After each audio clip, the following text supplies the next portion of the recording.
Nacional da Advocacia está propondo discussões sobre temas relevantes da classe dos advogados. E agora nós vamos conversar com o Dr. Leonardo Sica. Ele já foi presidente da Associação dos Advogados de São Paulo e é um possível candidato para a presidência da OAB. Muito obrigada por ter recebido a gente. Obrigado a vocês, doutor. Qual é a sua opinião sobre a reforma no Estatuto da OAB para discutir a relação de trabalho entre a classe dos advogados?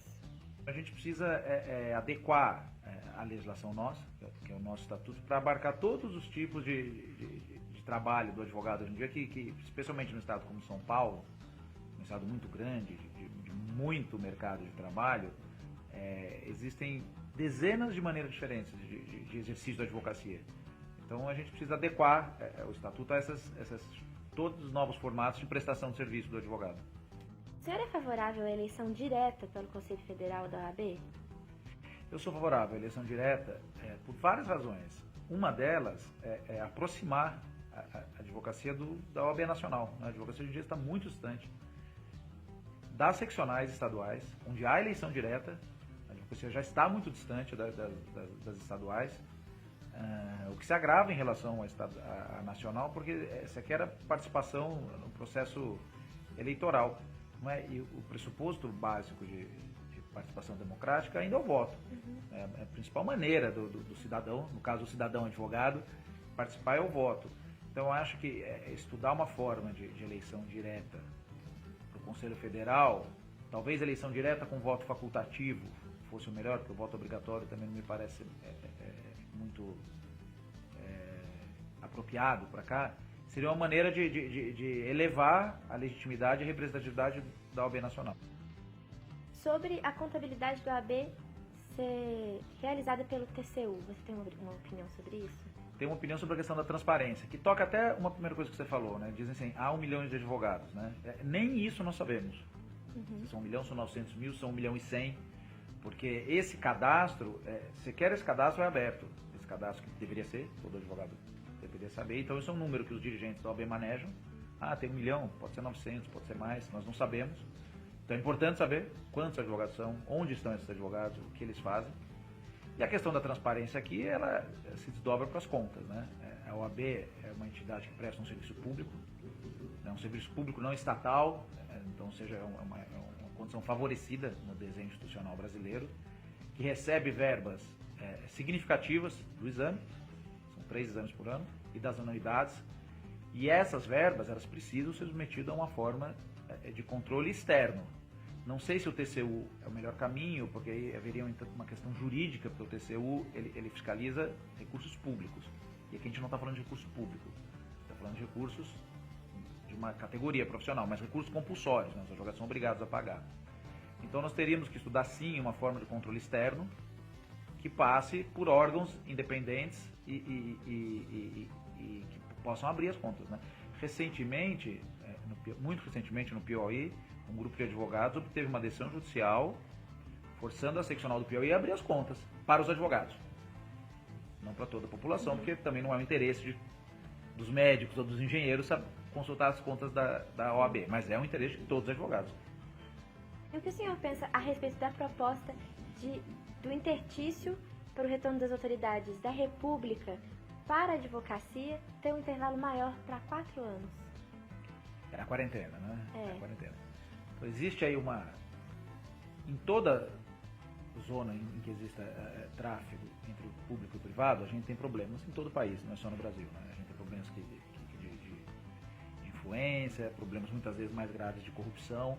Então, eu sou a favor de regras rígidas, né, que tratem dessa transição entre autoridades públicas para o meio privado. No caso da advocacia, o que a gente tem, e aí que você deve estar perguntando, são ex-juízes, ex-procuradores, ex-membros do Ministério Público que passam a advogar depois de se aposentarem, depois de deixarem a profissão. Especialmente em tribunais, né, advogar perante os tribunais, eu acho que a gente poderia ter regras mais rígidas justamente para garantir a livre concorrência entre os advogados, né, porque o que existe aí é um favorecimento daquele advogado ex-juiz que acaba conhecendo melhor o tribunal, acaba tendo mais acesso, mais diálogo. Então a gente poderia pensar em regras mais rígidas e mais discutidas com a advocacia. Acho que falta isso, falta discussão com a advocacia. O Observatório defende o fim da participação dos advogados nas composições de tribunais superior e regionais. Qual a sua opinião sobre o quinto constitucional? Então, o quinto constitucional, desculpa, é um instituto que tem na gênese a ideia de democratizar a administração da justiça de maneira que não só juízes compõem os tribunais. Então você tem juízes, advogados e promotores. A ideia em tese é muito boa. Então que 1/5 do tribunal é formado por advogados e 1/5 por membros do Ministério Público.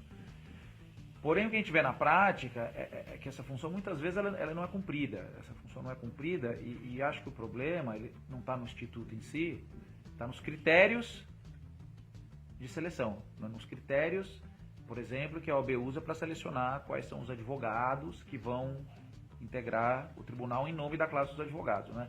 Existem critérios pouco claros e pouco definidos, né? Na verdade, pouco se conhecem os critérios, e existem muitas etapas, digamos assim, políticas do processo do quinto constitucional que acaba submetendo o candidato a um périplo de passar o pires na mão no tribunal. Então o candidato, quando ele consegue chegar ao tribunal, muitas vezes ele já teve que ceder a todo tipo de pressão do próprio tribunal. Então ele já não chega mais como um representante da advocacia. Então acho que o Instituto é importante, mas ele não tem cumprido sua função. Não tem cumprido sua função. São poucos magistrados do quinto constitucional, a gente pode perguntar isso para os advogados, que representam a advocacia de maneira legítima, representam o que é a advocacia, as necessidades da advocacia, a visão da advocacia do sistema de justiça no tribunal. Então eu acho que tem que haver uma reformulação sob pena do Instituto perder o sentido e ele ser extinto. Bom, muito obrigada pela entrevista. Eu que agradeço. Eu vou pedir para você falar um pouco sobre as suas considerações finais e se você tem um recado para os advogados que vão assistir esse vídeo. Primeiro eu queria agradecer para o Observatório por essa oportunidade, parabenizar o Observatório por essa iniciativa e dizer para os advogados e advogadas que estão nos assistindo, né, que a advocacia é uma profissão fundamental para o país, fundamental para a cidadania, fundamental para o exercício e para a produção do direito. Então nós temos que recuperar essa nossa essencialidade, né? O artigo 183 da Constituição diz que o advogado é essencial. Quando diz que o advogado é essencial, isso significa que cada advogado é essencial. Cada advogado em sua comarca, na sua cidade pequena, no seu tribunal, ele é essencial à administração da justiça. Então nós temos que recuperar esse protagonismo na administração da justiça e por isso que nós estamos aqui, por isso que nós estamos lançando os outros movimentos. E eu chamo todos que conheçam e se aproximem da nossa vida institucional. Isso é muito importante.